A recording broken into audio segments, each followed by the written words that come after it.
감옥에서 온 영상편지라는 제목으로 여러분과 말씀을 나누도록 할게요. 빌립보 교회에 있는 나의 형제들 잘 지내고 있나요? 저 바울입니다. 다들 제가 로마 감옥에 갇혔다는 소식을 듣고 많이 놀라셨죠? 다들 놀라고 불안해할 것 같아 이렇게 편지를 보냅니다. 다들 아시겠지만 제가 감옥에 갇힌 이유는 저에게 무슨 죄가 있어서가 아니랍니다. 다 유대인들의 모함 때문이지요. 저는 그동안 쉬지 않고 복음을 전해왔습니다. 그리고 그 복음의 내용은 예수님이야말로 우리를 구원해 주실 유일한 분이라는 진리였죠. 하지만 예수님을 믿지 않는 유대인들에게는 제가 전한 이 복음이 말도 안 되는 소리로 들렸나 봅니다. 그래서 그들은 저를 감옥에 가두려고 끊임없이 모함을 해왔더랬지요. 하지만 예루살렘을 다스리던 로마의 총독은 저에게서 아무런 죄도 발견하지 못했답니다. 결국 저를 이렇게 감옥에 가두어만 놓았답니다. 물론 죄가 없으니 풀어주는 것이 마땅하겠지요. 하지만 유대인들이 날마다 저를 죽이라고 시위를 하니 그들을 달리기 위해 감옥에 가두셨죠. 하지만 여러분, 그렇다고 해서 너무 걱정하지는 마세요. 왜냐하면 저는 오히려 감옥에 갇힌 것을 예수님의 복음을 전하는 좋은 기회로 여기고 있거든요. 실제로 감옥 안에 있는 덕분에 로마의 군인들과 왕의 친척들에게 복음 전할 기회가 참으로 많이 주어진답니다. 예수 믿으세요. 예수님은 우리의 구원자이십니다. 그나저나 얼마 전 참으로 기쁜 소식을 전해 들었답니다. 듣자 하니 감옥 안에서도 태어난 저의 모습에 용기를 얻은 우리 형제들이 아주 열심히 복음을 전한다고 하더군요. 예수 믿으세요. 예수님은 우리의 죄를 해결하기 위해 십자가에서 죽으셨습니다. 그리고는 3일 만에 다시 부활하셔서 그분이 죽음을 이긴 참된 하나님이심을 증명해 보셨어요. 그러니 여러분, 예수 믿으세요. 참 다행이라 생각합니다.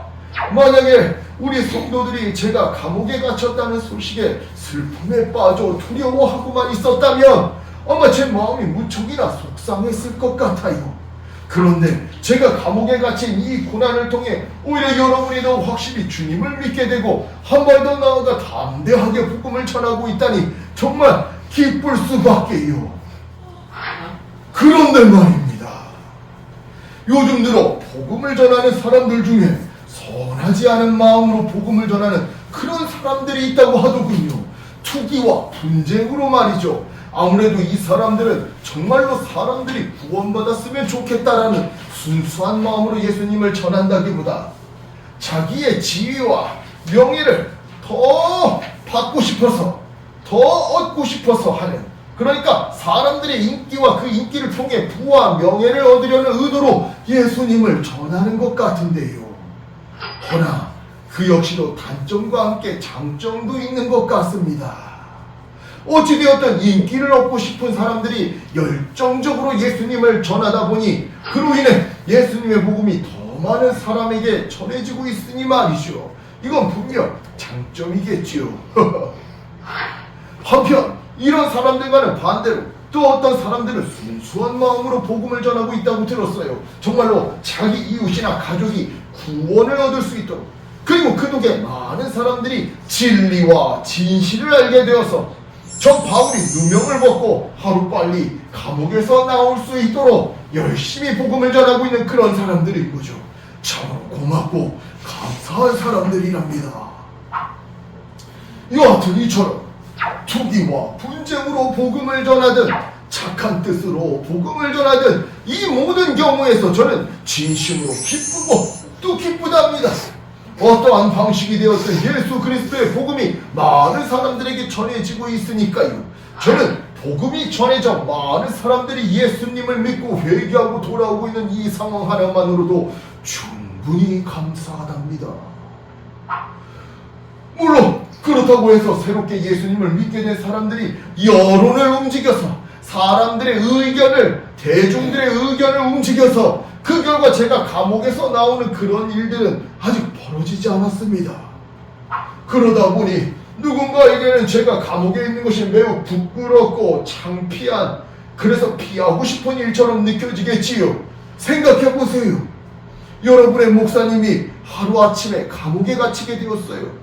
그러면 동네 사람들이 뭐라고 수군댈 것 같나요? 어머, 저 교회 이단인가 봐. 저 목사님 밑에서 배웠던 사람들은 다 사기꾼 목사한테 속은 거래. 아니요, 그 사람들도 그 목사랑 다 공범일지도 몰라. 라고 수군대지 않을까요? 이러니 당연히 제가 감옥에 있는 것이 불편하고 부끄러운 성도들도 있을 겁니다. 하지만 저는 감옥에 갇혀 있는 제 자신이 전혀 부끄럽지 않아요. 왜냐고요? 죄가 없으니까요. 예. 그리고 제가 믿는 예수님은 가짜가 아니니까요. 따라서 저는 이 위기를 피하지 않고 오히려 기회로 삼아 오히려 복음을 전하는 데 더 열심히 매진하고자 합니다. 왜냐고요? 복음을 전하는 사명은 감옥 안에 있든 밖에 있든 때를 얻든지 때를 못 얻든지 언제나 동일하게 주어진 사명이니까요.